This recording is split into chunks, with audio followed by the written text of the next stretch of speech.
Yeah.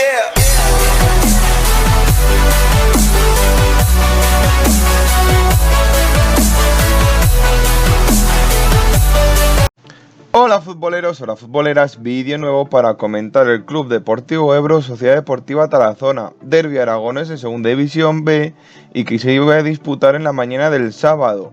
Iba a ganar el conjunto turiasonense por 0-1, gol de Leo Ramírez en el 19.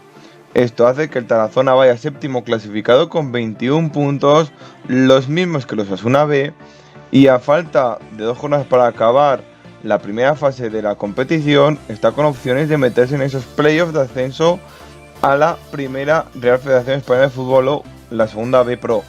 Por su parte, el Ebro va quinto clasificado con 22 puntos, a un punto del cuarto, que es el Mutilvera, y a 4 de la Sociedad Deportiva Logroñés, que va tercero y jugaría los playoffs de ascenso a segunda división. Espero que os haya gustado el vídeo, futboleros, darle like, suscribiros, nos vemos en otro vídeo, adiós.